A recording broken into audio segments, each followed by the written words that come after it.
Olá, graça e paz da parte de nosso Senhor e Salvador Jesus Cristo, amém? Seja bem-vindo. Você está no canal Beit Sefer, Escola Bíblica à Distância.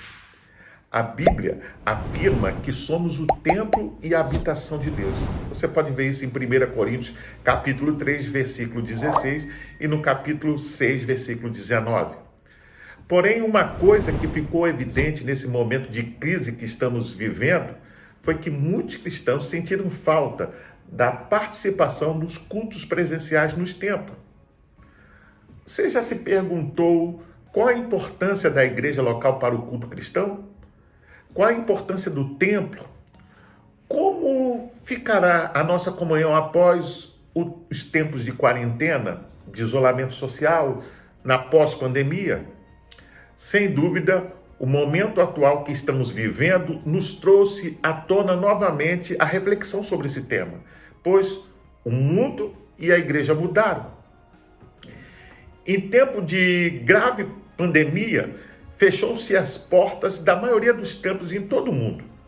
A igreja, por sua vez, precisou se reinventar para estar presente nas casas e nas vidas das pessoas, através de uma forma nova, nesse caso por meio das mídias sociais. Na verdade, muitas igrejas já usavam essa forma como meio de comunicação, de evangelização, de missão e até como forma de prestar solidariedade. Porém, esse tempo, podemos dizer que acelerou o processo do uso das mídias sociais para lives de reuniões, de cultos, de aulas e até de orações. Tudo online. A maioria dos líderes precisaram se redescobrir ou precisaram se adaptar a uma nova forma de fazer presente nas casas, nas famílias e nas vidas das pessoas. Os cristãos, por sua vez, descobriram este novo modo, podemos assim dizer, de presença, de comunhão e de participação na vida da igreja. Convido a todos a abrir a Bíblia no livro de Salmos, capítulo 84, do 1 ao 12. Como é agradável o lugar da tua habitação, Senhor dos Exércitos. A minha alma anela e até desfalece pelos átrios do Senhor. O meu coração e o meu corpo cantam de alegria ao Deus vivo. Até o pardal achou um lar e a andorinha um ninho para si, para abrigar os seus filhotes, um lugar perto do seu altar. Ó Senhor dos Exércitos, meu Rei e meu Deus, como são felizes os que habitam em tua casa, louvam-te sem cessar. Como são felizes os que em ti encontram sua força e os que são peregrinos de coração. Ao passarem pelo vale de Baca, fazem dele um lugar de fontes. As chuvas de outono também o enchem de cisternas. Prosseguem um caminho de força em força, até que cada um se apresente a Deus em Sião. Ouve a minha oração, ó Senhor Deus dos Exércitos. Escuta-me, ó Deus de Jacó. Olha, ó Deus, que és nosso escudo. Trata com bondade o teu ungido. Melhor é um dia nos teus atos do que 1000 noutro lugar. Prefiro ficar à porta da casa do meu Deus a habitar nas tendas dos ímpios. O Senhor Deus é sol e escudo. O Senhor concede favor e honra. Não recusa nenhum bem aos que vivem com integridade. Ó Senhor dos Exércitos, como é feliz aquele que em ti confia.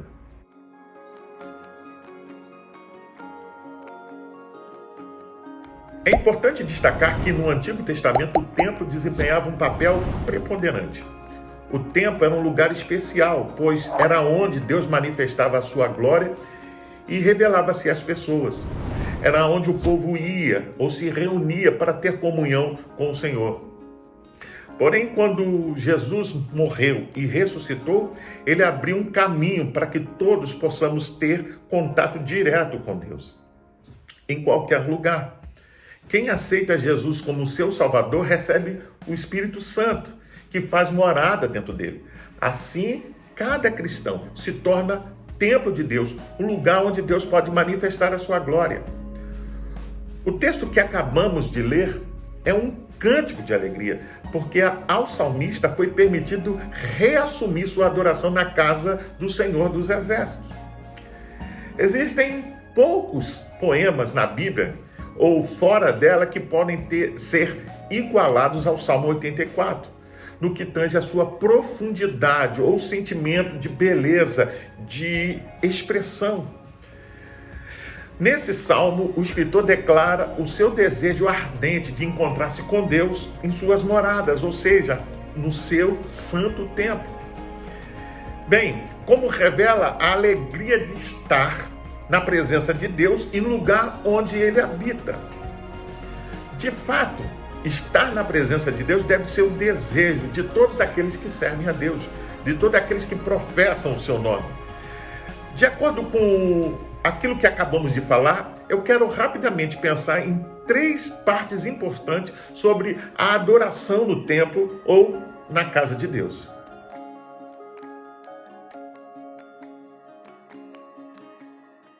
A primeira questão que o autor destaca é o templo como lugar da habitação de Deus. Ele diz, como é agradável, em outras traduções diz, como é amável o lugar da tua habitação, ou seja, os seus tabernáculos. Aqui, o lugar de habitação, ou átrios, ou tabernáculos, é uma metáfora que se refere ao templo e não o lugar onde Deus habita. É uma referência ao lugar onde os judeus iam adorar. Ele continua o seu poema e declara, a minha alma anela e até desfalece pelos seus átrios. O meu coração e o meu corpo cantam de alegria ao Deus vivo. Isso está no verso 2. Aqui são citados alma, coração e corpo, ou seja, o ser humano por completo, o qual tem o desejo de estar na presença do Deus vivo. De fato, todos aqueles que um dia experimentaram a salvação em Cristo têm o prazer tanto da presença do Senhor, como também de estar na sua casa. As palavras iniciais do salmista são uma exclamação da maravilha e do regozijo, e ele diz que anela e desfalece. Ele declara que da mesma forma que ele encontrou um descanso perto dos seus altares, os pássaros encontram um ninho para sua prole. Ele encerra essa primeira parte declarando, como são felizes os que habitam em tua casa. Louvam-te sem cessar. Verso 4. Aqueles cuja vida é entregue e gasta no serviço do santuário pode se alegrar, pode se regozijar. Pode-se ver uma diferença clara, então, entre a antiga e a nova aliança em Cristo, pois agora nós somos o templo e, portanto, podemos nos encontrar com Deus em qualquer parte, em qualquer momento, em qualquer lugar. Enfim, não há um lugar específico. O próprio Jesus pôs fim a esse questionamento ao conversar com a mulher samaritana e, de certa forma, tirou a dúvida de todos nós, quando ele declarou sobre qual ser o melhor lugar de adoração. Jesus declarou que a localização do adorador não é mais importante do que a atitude do adorador. Ou seja, não é onde adoramos o que conta, a não ser como adoramos, a nossa atitude. Precisamos entender que Deus é Espírito, e isso significa que Ele não está limitado ao espaço físico, ou seja, Ele é onipresente e pode receber a adoração em qualquer lugar, a qualquer hora. Mas, por outro lado, apesar deste entendimento, tantos discípulos e os demais irmãos posteriormente, dando continuação à história da igreja, sabiam que a igreja é a agência do reino de Deus sobre a terra. E Deus age por intermédio dela. Por isso é importante assistir ao lugar onde se congrega os santos, os salvos, aqueles que entregaram sua vida a Cristo, ou seja, na igreja local. Pois ajuda-nos a cumprir a missão do reino e também ajuda-nos a afastar do barulho da vida. Pois para muitas pessoas é neste lugar onde encontram paz, onde podem fazer as suas meditações, fazer as suas orações. É no templo onde podemos meditar, orar com tranquilidade, onde podemos encontrar gozo. Não, veja, no formoso edifício, a não ser na oração, no cântico, no ensino piedoso das Escrituras, na pregação e na comunhão com os santos.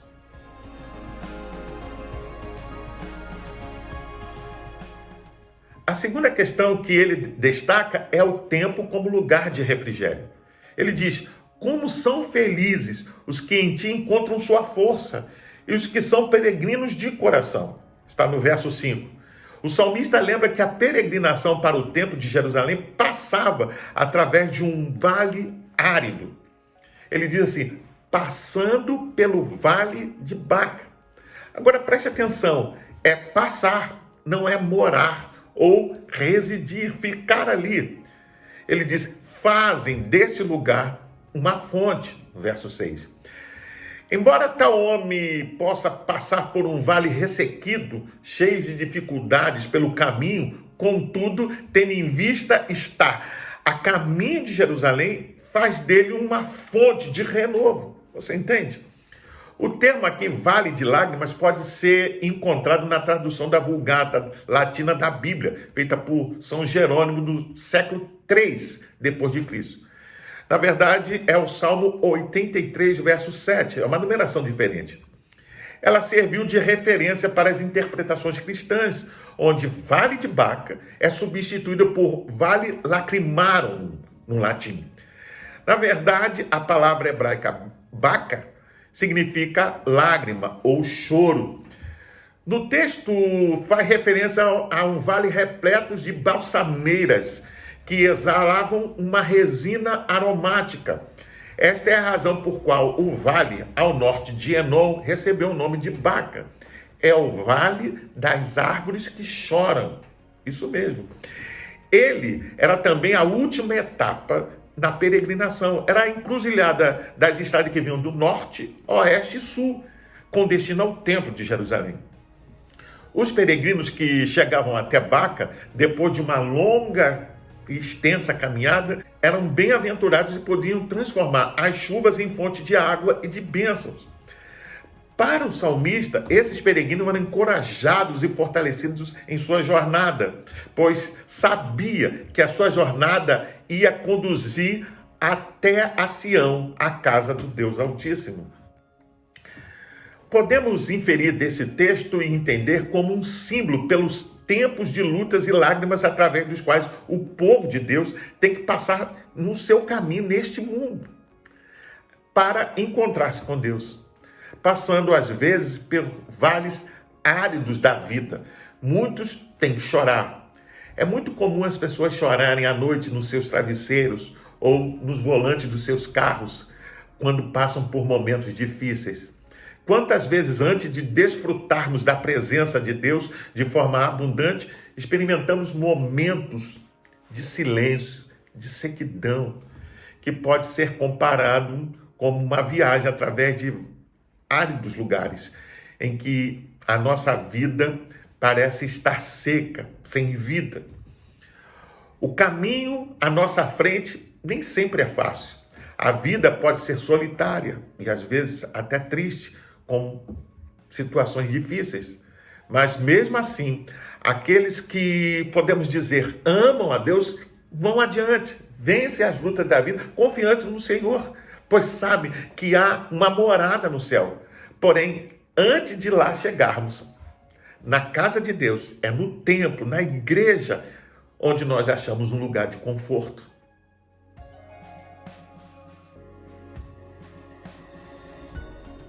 A terceira questão que o autor destaca é que a casa de Deus é o melhor lugar. Melhor é um dia nos teus átrios do que 1000 em outro lugar. Prefiro ficar à porta da casa do meu Deus a habitar nas tendas dos ímpios. Você pode ver isso no verso 10. Este é um salmo dos cânticos de Sião, o alvo anelado dos peregrinos. O autor emprega 3 vezes as palavras bem-aventurado e feliz. Ele demonstra, de certa forma, um saudosismo e o seu profundo anseio, algo que está escrito em toda parte desse salmo. Veja, é importante destacar que, assim como o salmista, alguns cristãos preferem estar na igreja, ou seja, no lugar do culto, a estar em qualquer outro lugar. Mas, infelizmente, não são muitos que pensam assim. Podemos dizer que é bem-aventurado o cristão que se dirige cheio de fé ao templo, à casa de oração, como diz lá Isaías 56, 7 e Mateus 21, 13. para orar, para estar na presença do Senhor. Infelizmente, o movimento cristão evangélico chamado desigrejados ou igreja orgânica reinterpreta a prática nas instituições eclesiais, ou seja, na igreja. Alguns por descontentamento. Isto é, eles se recusam a congregar, pois não acreditam mais na necessidade e relevância da igreja institucional. Sabemos que a nossa comunhão com Deus e com o próximo não acabaram, apesar da distância entre nós. Mas não podemos dizer que os meios virtuais supriram totalmente essa falta. Desta forma, muitos cristãos nesse tempo de pandemia sentiram falta e redescobriram a importância e o prazer de estarem juntos na igreja local. Muitos aguardam ansiosamente a oportunidade de poder estar de volta na casa de Deus, ou seja, no templo. Isso porque temos a necessidade do contato físico, presencial, para o exercício da comunhão, para a edificação mútua no ajuntamento público, como diz lá em Hebreus capítulo 10, versículo 24 a 25. A comunhão com os bens dos necessitados, Atos 2, 24 e 25. Prestar serviços espirituais e socorrer as pessoas materialmente. A igreja é o lugar onde aqueles que são salvos devem desejar estar e servir ao Senhor.